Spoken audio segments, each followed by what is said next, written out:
smiling, when you're smiling, the whole world smiles with you. When you're laughing, keep on laughing. Ah, the sun comes shining through. And when you're crying, yes, you bring on the rain. Stop your crying. Be happy again when you're Smiling, keep on smiling. the whole world smiles with you.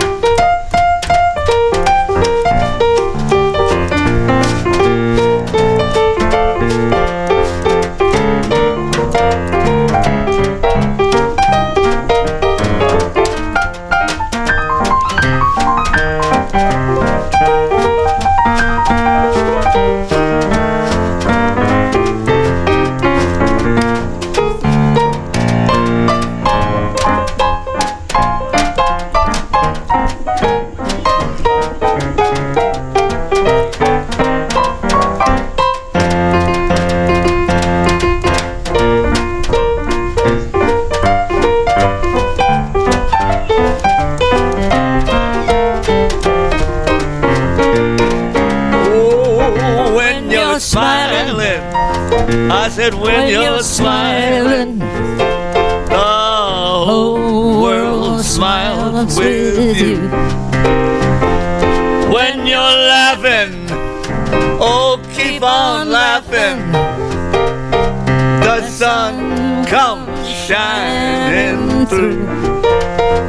But when you're crying, you bring on the rain. Stop your sighing. Be happy again when you're smiling. Keep on smiling. The whole world smiles. The whole world smiles. The whole world smiles with you.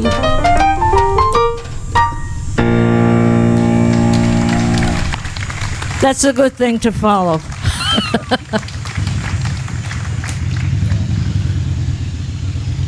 Good morning. Good morning.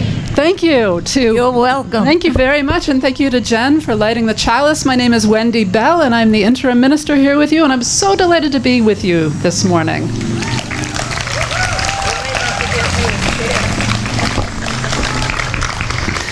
I have some opening words for you this morning. They are misprinted. If you read the order of service, they are not titled "Let Them God," but "Let Them Go." By my colleague, the Reverend Gretchen Haley, who writes, "Whatever you have come in anticipating, whatever you expect or worry for our world, for the future, for our lives, let it go. Make space in your heart to be surprised. Make room in your soul for a new story to take shape. Let astonishment be possible at this life that remains a miracle.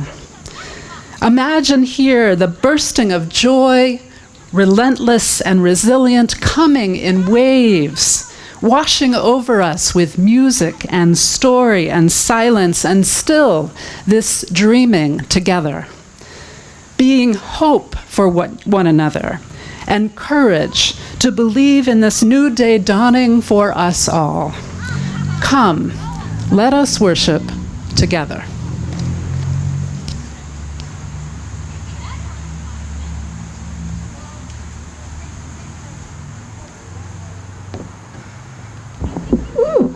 Good morning. Good morning.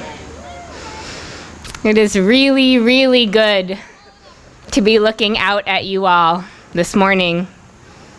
And also a very warm welcome to those joining us on Zoom. I saw that someone was joining us from Prague on Zoom. That's fabulous.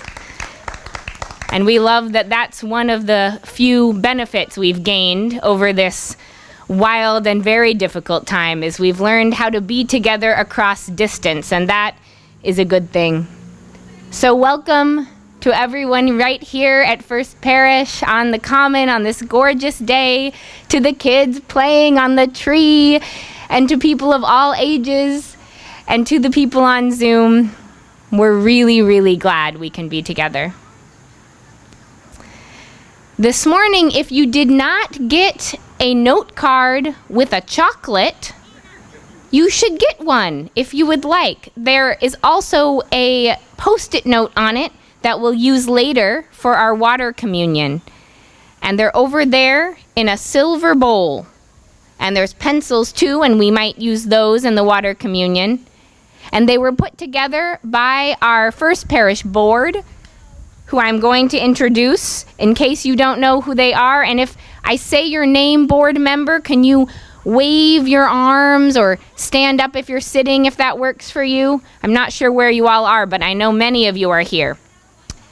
So our board chair who lit our chalice, that is Jen McLean. Yay!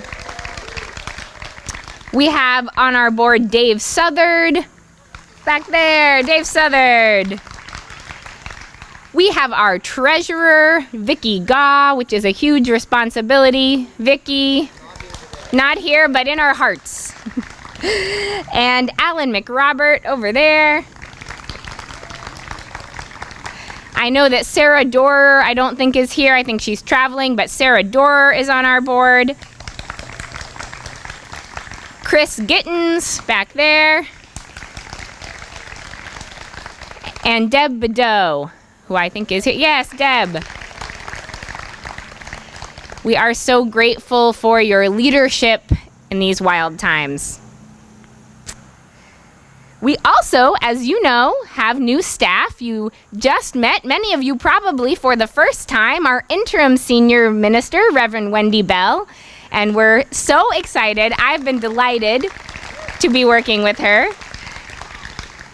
And we also have a new Director of Faith Development for Children, Lisa Maria Andreoli Steinberg. And if you wondered who the cute kids are sitting on the blanket with Moira, that's her children, Vivi and Vinny. And we also wanted to highlight that in our fabulous program with our children and youth, we are indeed still looking for some more adults to help us lead the programs we're going to be holding outside whenever possible, and only when that's impossible will we move to Zoom. And we want to make it as easy as possible to do this. And so Lisa Maria has said, if you're a person who does not want to think about preparing the lesson and wants to be more of a take it and show up and do something with kids, we can make that work for you. And if you like delving into it and that's part of your spiritual life, we won't take it away from you. So you can have it the way you want it. And we really would love for everyone to just think, if you haven't already, think and consider whether you could give maybe one Sunday a month to working with our kids or our youth. It is a really meaningful way to engage with this beautiful community. And if you have questions, if you're wondering more about it, there's a video that Lisa Maria sent out that is very snazzy, and you can watch that. Or you can go to this lovely table with the balloons and the flowers after worship, and you can ask questions and learn more about our program. Lastly, I just wanted to highlight that next Sunday, we will very much hope to worship outdoors like this. And we will let you know if we have to call it off for rain on Friday, so that if we have to move it on to Zoom exclusively, we have a little time to do that, and you'll have a heads up. But assuming we're out here, which we hope, we'll be here again. And after worship, there will be a program at noon, which is our first Earth Connections program.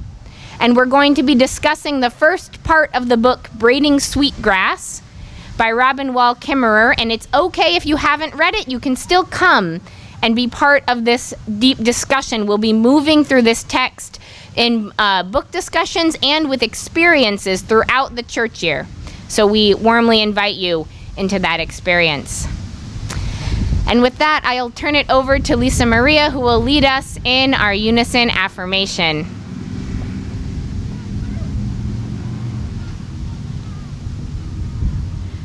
Good morning, everyone. And thank you, Annie, for that wonderful welcome and, plug for faith development teaching. I look forward to speaking with all of you about the fun opportunities that we have for working with our young people. But I invite you now to join in the unison affirmation of this community. Please rise and embody your spirit. Love is the spirit of this church, and service is its law. This is our great covenant, to dwell together in peace, to seek the truth and love, and to help one another. Thank you.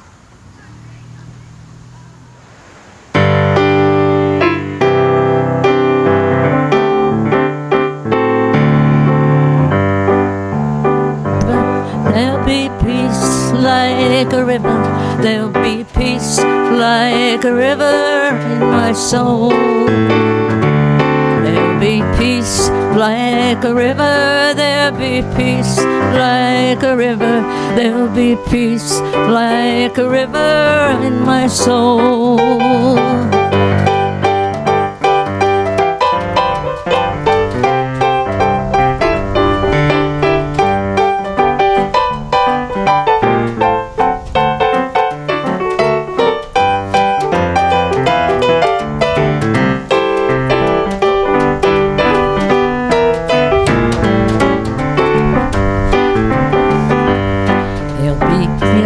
Like a river, then I've got joy like a fountain. I've got joy like a fountain in my soul.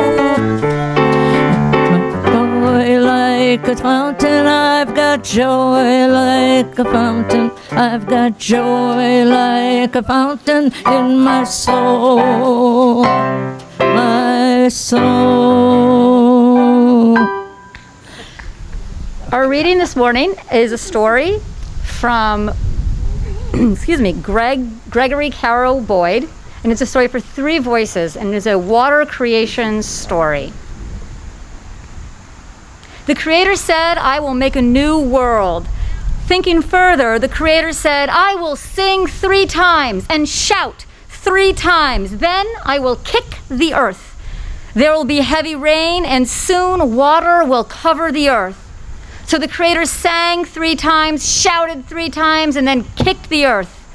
The earth cracked and water came out. Then it rained many days and many nights until water was deep over the earth. I've known rivers. I've known rivers ancient as the world and older than the flow of human blood in human veins. In the beginning, when God created the heavens and the earth was without form and void, with darkness over the abyss, and a mighty wind sweeping over the waters. Then the rain stopped. For days the Creator drifted, floating where the wind and water went. Above the Creator, crow flew around crying. When it became tired, it cried, "Oh, Creator, I am tired and I want to rest." 3 times crow said these words. After the 3rd time, the Creator replied, "Come to me and rest." At last, the Creator became tired from sitting in one position and began to cry. My soul has grown deep like the rivers. Then God said, "Let there be light," and there was light. God saw that the light was good. God then separated the light from the darkness. God called the light day, and the darkness night. Evening came, and morning followed, the first day. The Creator sang and commanded large bird to dive to the bottom of the water in order to bring back mud. But large bird did not have enough breath to make it all the way to the bottom and back to the Creator. Next, the Creator sang and commanded small bird to swim to the bottom of the water and bring back mud. Small bird swam closer to the bottom than large bird, but also did not have enough breath to make it to the bottom and back. Finally, the Creator sang and commanded Turtle to bring back mud. Turtle made it to the bottom, but was only able to bring back a very small bit of mud. The Creator scraped this mud from Turtle's shell and flung it into the water, and then sang 3 times and shouted 3 times until there was land everywhere around. Then God said, "Let there be a dome in the middle of the waters to separate one body of water from the other." And God made the dome, and it separated the water below from the dome of water above. And so it happened. God called the dome sky. Evening came and morning came the second day. I bathed in the Euphrates when dawns were young. I built my hut near the Congo, and it lulled me to sleep. I looked upon the Nile and raised the pyramids above it.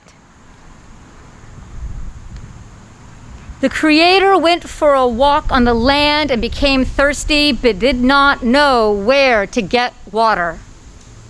I heard the singing of the Mississippi when Abe Lincoln went down to New Orleans, and I've seen its muddy bosom turn all golden in the sunset. Then God said, "Let the water under the sky be gathered into a single basin so that the dry land may appear." I've known rivers, ancient dusky rivers. Then the Creator thought, "I will cry." Tears fell from the Creator's closed eyes onto the ground until a large spring had formed. Soon a stream ran out from the spring. When the Creator stopped crying, a large river was flowing. This is how the Creator formed all the streams. And so it happened. The water under the sky was gathered into its basin, and the dry land appeared. The Creator called this new world Turtle, because Turtle had helped to create it. God called the dry land earth and the basin of water sea. God saw that it was good. The Creator saw that it was good. I knew that it was good. My soul has grown deep like the rivers.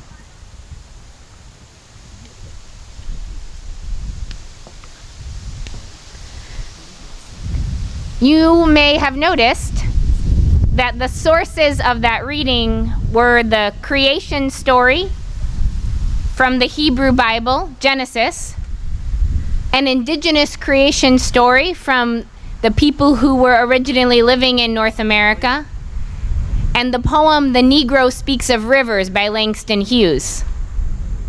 And indeed, this is a community where we draw on many different sources of wisdom, and where we invite many different spiritual practices and beliefs and identities and ideas, and where we think we are better together, better bringing all that we bring to be in deep relationship with one another. And I think that is worth sustaining and growing and spreading. And so I invite you to contribute to this morning's offering to sustain and strengthen this community of many beliefs and many sources of wisdom.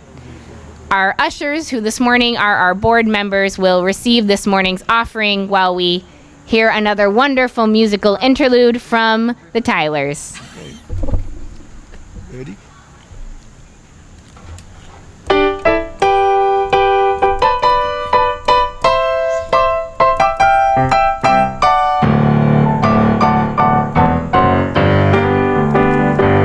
I've got peace like a river. I've got peace like a river. I've got peace like a river in my soul. I've got peace like a river. I've got peace like a river. I've got peace like a river in my soul.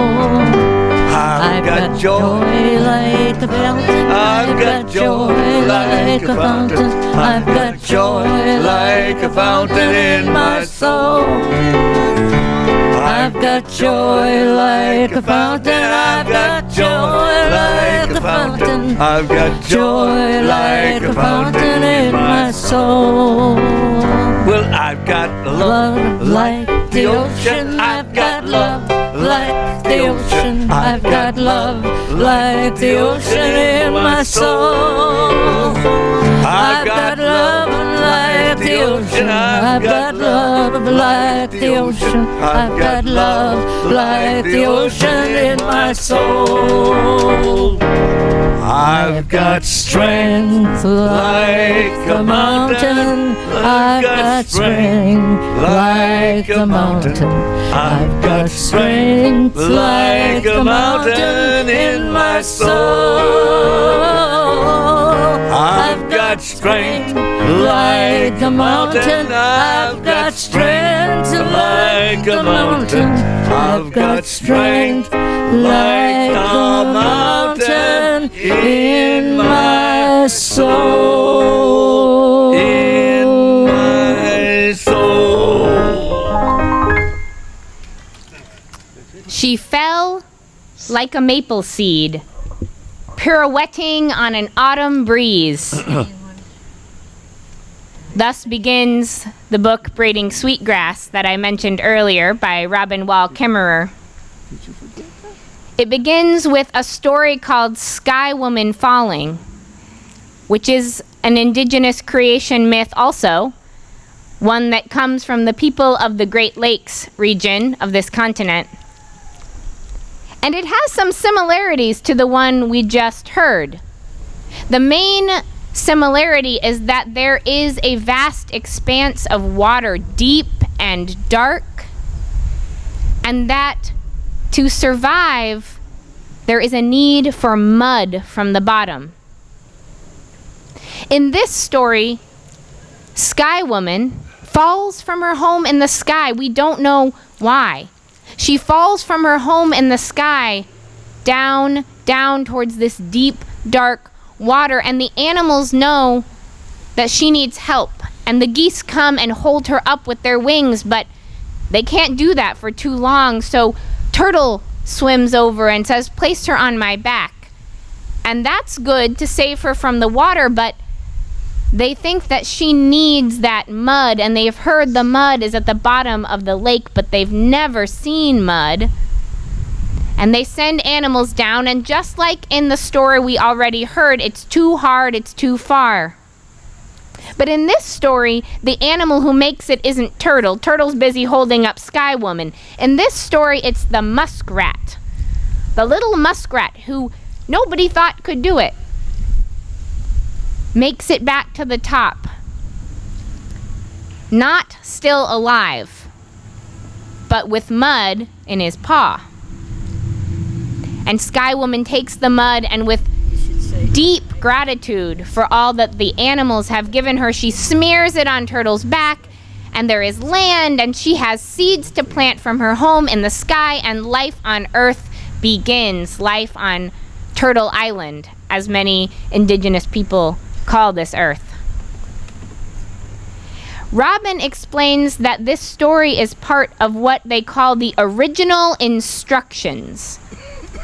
And she clarifies these are not instructions like rules or commandments. They're not instructions like directions of which street to turn on next. No, she says they're more like a compass than a map. Something to orient you. Orient you toward gratitude instead of toward taking things for granted. Orient you toward sharing and appreciating gifts. Orient you toward community instead of just me. Orient you toward the future generations, the ones who have not come to be yet, instead of just what is happening right now. And I loved that interpretation of what a spiritual tradition could mean, that it's like a compass, because I think when we're doing Unitarian Universalism well, it's also like a compass that orients us. We don't get specific instructions like a rule book, but when we come together, we can create compasses that help us to find our way. One aspect of this story that Robin highlights that I found particularly poignant was about the falling. And I want to read what she says. She says, "Perhaps the Sky Woman's story endures because we too are always falling. Whether we jump or are pushed, or the edge of the known world just crumbles at our feet, we fall, spinning into someplace new and unexpected. Despite our fears of falling, the gifts of the world stand by to catch us." I have a fear of falling. Not a fear of heights, I love heights. Just of falling. I never liked the first part of roller coasters. And just last weekend, I went with my housemates to celebrate one of my housemates' birthdays, and we went to this sort of obstacle course, ropes course park. It was a lot of fun. The end of the second course we did, unbeknownst to me, was a platform that you just have to step off. And the harness you're in will catch. Oh, it will catch just a few moments after you step off that platform, and you will be carefully lowered down, but it doesn't catch until you step off and fall. I was very upset about this. So I said, okay, I'm going to do it as fast as I can. I hooked my little safety thing in, and I said, 1, 2, 3, and walked off the platform. And as soon as I hit the ground, gently, because it lowers you gently, my knees buckled. I fell to the ground. I couldn't even hold myself up. Falling is terrifying. And we are all falling. We're falling into this first parish in Bedford without John Gibbons, this new world we haven't explored yet.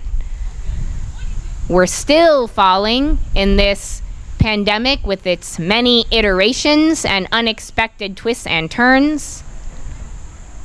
We're falling into the impacts of climate change. And I know that in your personal lives, holes have opened up where you didn't expect them. I know that there are diagnoses, deaths, twists and turns where the world is crumbling away from you at your feet, and you are in a new and unexpected world. And I know that it's scary. But I also know that we can orient ourselves toward trust, that the gifts of the world are here to catch us, that the geese would put out their wings for us and turtle would swim over for us because the earth loves us. And there is a force of life and love in this universe that is in us and in every single living thing. That trust is hard because it doesn't make everything okay. That trust is not solid like a platform. It's like stepping off of the platform, knowing that something will catch you. And I think that here we can come together and help catch each other too. Trusting that when it is our turn to fall, someone will be there for us and we can be the geese for someone else. And that is why we gather here. To be with one another in the falling and to encourage one another to trust in the good and beautiful gifts of this world.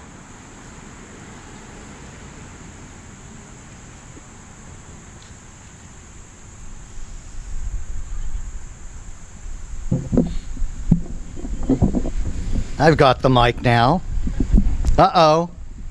So before we get going on the choir anthem, yes, we have a choir anthem today because we have a choir. Can you believe it? How many people here today that the last ingathering you attended was 2 years ago? Yeah, okay, I know. Think about that. We lost a year. But the choir is so excited because we get to sing together live. We are being taped and recorded, but you know, we're actually doing it here live for you, and that's very important to us. And just as Annie did in the beginning, I want to acknowledge some people that make the music program really terrific. And first of all, we've got Janet Welby, who does our youth choirs. Janet, you're here, right? Yep, she's over there. And for what it's worth to be outside, we have a new organist. And her name is Sandra Labarge Newman, and she's right here. We'll have to figure out how to bring the organ outside for services. We'll figure that one out. And then also I want to take a moment to acknowledge the Tylers, Bob and Fran, and we've got Linda and Richie over there. And while we're at it, let's acknowledge all the people who are doing all this technical stuff this morning. Bob Batt, Sandy Courier, Bill Rabinowitz. It really does take a village. Oh yeah, and John McLean, thank you. Thanks for the pointer, Jen. But we're so glad to be doing this because, as the anthem says, we are going, heaven knows where we are going, because that's so true. So the soloists they have their mics set up. This is great. The choir, you're down here, and I'm going to put the mic in front of you, so come on up and leave your masks on. I'll put mine on. We are going, heaven knows where we are going, but we know within, and we'll get there. Heaven knows how we will get there, but we know we will. It will be hard, we know, that the road will be muddy and rough, but we'll get there. Heaven knows how we will get there, but we know we will.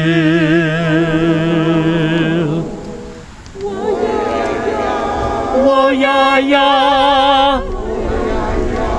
Whoa, yeah, yeah. Whoa, yeah, yeah. Whoa, yeah, yeah. Keep going, heaven knows how we keep going, but we must keep on for our children, for those who follow behind us, for those who are gone.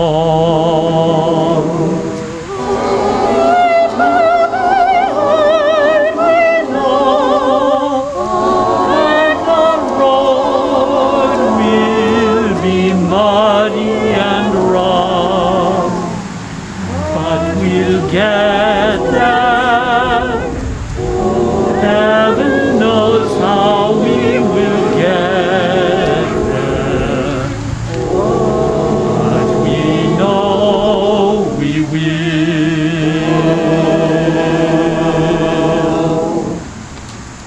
Thank you, choir.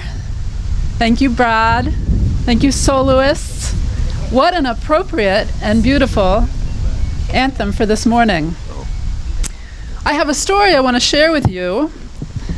And this story comes from a book called The Tao of Daily Living by Derek Lynn. I've adapted it slightly. It goes like this.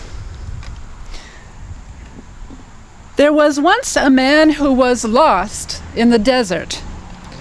The water in his canteen had run out 2 days earlier, and he was on his last legs. He knew that if he didn't get any water soon, he would surely perish. After walking through the desert wearily, he eventually saw a shack in front of him. He thought it might be a mirage or a hallucination, but having no other option, he started moving slowly toward it. As he got closer to the shack-looking thing, he realized that in fact it was a shack, and so he dragged his weary body to the door with his last bit of strength. The shack was empty. It seemed to have been abandoned for some time. The man opened the door, got in, hoping against hope that there might be some water there, just a little. His heart skipped a beat when he saw what was inside. A water pump. He couldn't believe his luck. It had a pipe going down through the floor, perhaps tapping a source of water deep, deep underground. He began, with his last bit of strength, working the pump handle, but no water came out. He kept at it, but still there was nothing. Finally, he gave up from exhaustion and frustration. He threw his hands up in the air in despair. It looked as if he might die of thirst after all. It was then that the man noticed a little bottle in a dark corner of the shack. It was filled with water and corked up to prevent the water from evaporating. He made his way over to the corner and he took the bottle and he uncorked it, and he was about to gulp it down when he saw a note. And the note said, "Use this water to start the pump. Don't forget to fill it when you're done." So he had a dilemma, right? He could follow the instructions and pour the last bit of water into the pump, or he could ignore the note and drink it. What to do? What to do? If he let the water go into the pump, what assurance did he have that it would work? What if the pump malfunctioned? What if there was a leak in the pipe? What if the underground reservoir had long ago dried up? But then again, maybe the directions were right. Should he risk it? If they turned out to be false, he would be throwing away the last bit of water that he would ever see.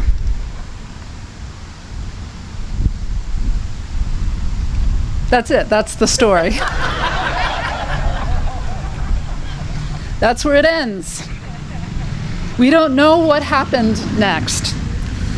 We are left only to imagine. I chose this particular story for this particular moment because it seems like a good place to begin, a good way to acknowledge the specialness and preciousness of this moment. Here we stand at the beginning of a new time in the life of First Parish in Bedford. This interim time, this in-between time that in some way feels a little bit dangerous, right? A little risky. This is the point to which you have traveled, and this is where I meet you, this point of uncertainty. Along the way, you have, as a congregation, significant losses. Annie mentioned some of them, including the departure in June of a beloved long-term senior minister and some other key staff, including some losses, I understand, over the summer of some beloved members of your community. And these are, in many ways, desert times through which we are all traveling together. So many things that are wearing us down, leaving us feeling parched in body or in mind or in spirit. Annie named a few. I'm going to name them again. We are having to navigate our way through this continuing trauma of this evolving pandemic and all of the ways that it has impacted our lives over the last 18 months. We are having some of us to send our kids back to school in the midst of it. We are witnessing the impacts of climate change, hurricanes, floods, fire, and the accompanying losses of lives and livelihoods and infrastructure. We are, of course, witnessing and enduring the concurrent ongoing plagues of racism and white supremacy, economic disparity, political hostility and division in this country. And of course, witnessing yesterday's 20th anniversary of 9/11 and revisiting the traumatic memories of so much devastation, so much loss. In the midst of all of this, you may find yourselves thirsting.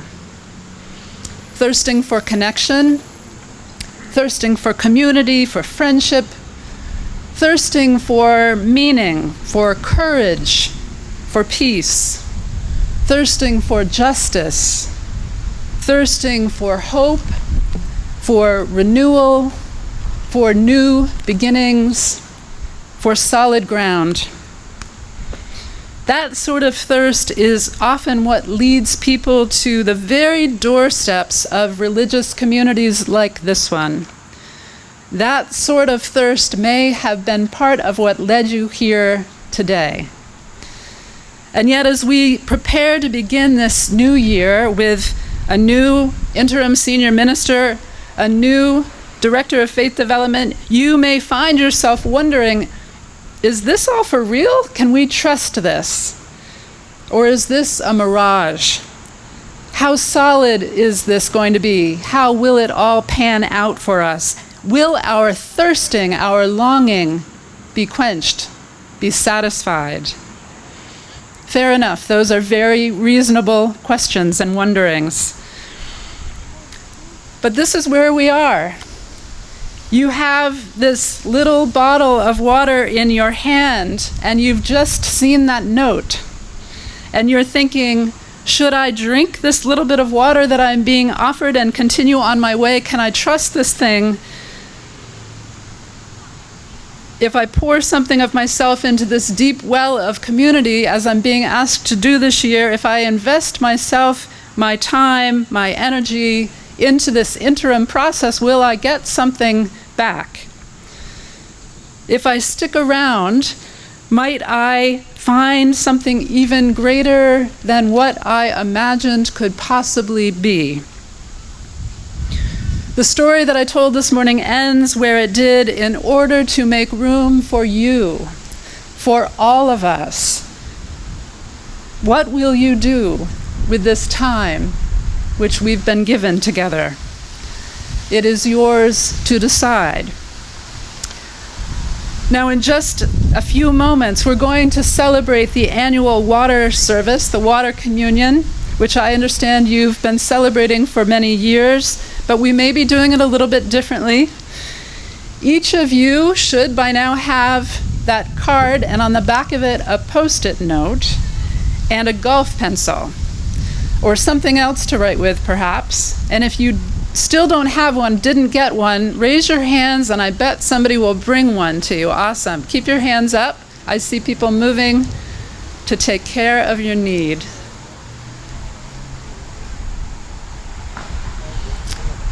This is what I want you to do. I want you to write down a word or two in response to this question. And if you're at home on Zoom, you can do this by typing your answer into the chat. For what are you most thirsting right now? For what are you most thirsting?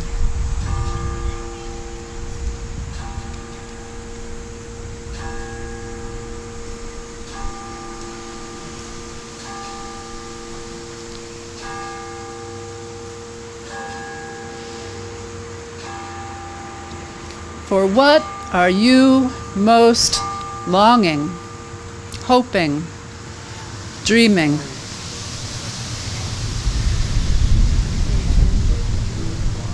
And there's a second question for you this morning, and this is a very simple yes or no, but a hard question in some ways to answer. Are you willing to trust? To invest yourself even in some small and simple way in order to help quench the thirst of those who might follow after you? Are you willing to give something precious of yourselves to help support and sustain this community? How are you feeling? For what are you thirsting? And are you willing to give that which is most precious to you to sustain us all? I invite you to think about those two questions, and in just a few moments, we're going to start inviting you to come forward, to bring your water, if you brought it, your Post-it note, if you filled it out and feel like sharing it. The water will go in this vase here when we invite you up. The Post-it notes, we're going to put on that water drop, the beautiful water drop that has been prepared, and we are going to try to manage the wind.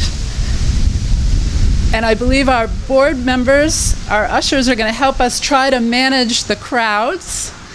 And if you can't come forward but would like to share something and need some help, just let us know and maybe somebody can bring your water and your note up for you. But take a minute. I'm now going to invite you into a moment of quiet reflection as we listen to some music and you consider the answers to those questions.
So at this time, I'd like to invite those of you who are comfortable and willing to come forward with water and Post-it notes to bring them forward.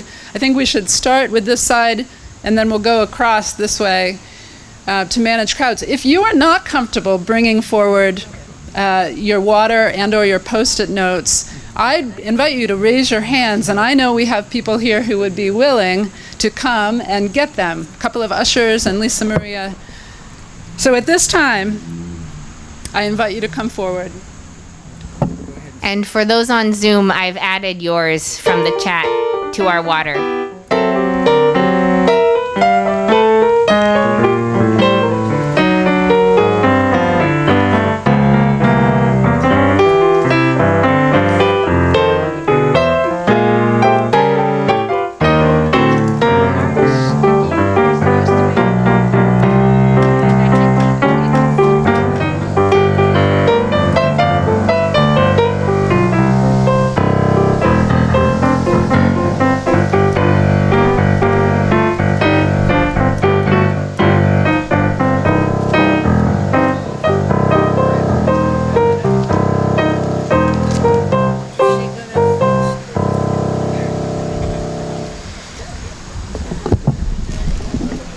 Friends, we have just witnessed some of the vagaries of worshiping outside with imperfect materials on a beautiful day, with the blessing of wind and the blessing of having so many people here with us this morning. We weren't quite sure what to expect, but we are so glad for this turnout. I want to offer you a brief blessing for this water and for this community before I offer closing words. So please join me in the spirit of reflection and meditation, if you would. Spirit of life and love and wind and sunshine, you who move in us, around us, and among us. Like water to a fish, like the air we breathe, so ever present that we hardly notice that you are there, we give thanks for gathering this morning as a whole people, as a worshiping community in this special place with family and friends yet to be. And we give thanks for the opportunity to share in this ritual, to celebrate water and connection and sustenance and life, to literally pour out our own water into the collective well that represents this church community. This water we have shared and commingled is a symbol of our connectedness and our oneness. It is a symbol of what we can do together. Together we can nourish and sustain one another and all those who thirst for justice. Together we can water the seeds of hope and courage in this time and in this community. Together with both gentleness and strength, we can erode and even move the boulders of injustice. May we be blessed. May we continue to be a blessing to one another and to the world around us. So may it be. Our closing words this morning are from Cale Rice, "All rivers run to the sea." It starts with a drop, then with a trickle, a burble, a rush of water bubbling toward its destination, and finally the wide, endless sea. All rivers run to the sea. Today you brought your water, perhaps, and poured it into our common bowl. Though our experiences have differed, these waters mingle, signifying our common humanity. Today you came and shared your thirsting, shared your common longing in this sacred community. May you depart from this sacred place, hearts filled with hope for new beginnings, for a fresh start. Go forth, but return again to this place where rivers of tears may be shed, where dry souls may be watered, where your joy bubbles, where your life cup overflows, where deep in your spirit you have found, I hope, in this place and in these people, a home. Go in peace, go in joy, and return again in love. Grab your coat and get your hat. Leave your worries on. Life can be so sweet on the sunny side of the street. Can't you hear that pitter pat? And that happy tune is your step. Life can be so sweet on the sunny side of the street. I used to walk in the shade with all my blues and parade.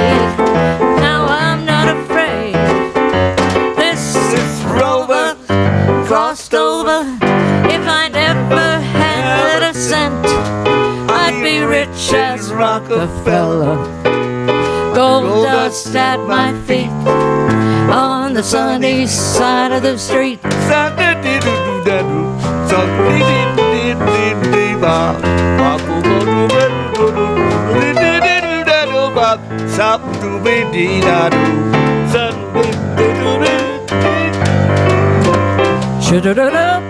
But I don't help, but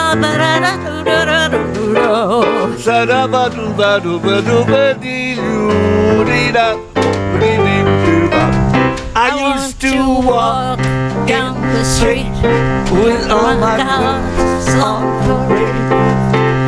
But I'm not afraid of this rover crossed over. If I never had a cent, I'd be rich as Rockefeller. Gold dust at my feet on the sunny side. On the sunny side. Sunny side of the street.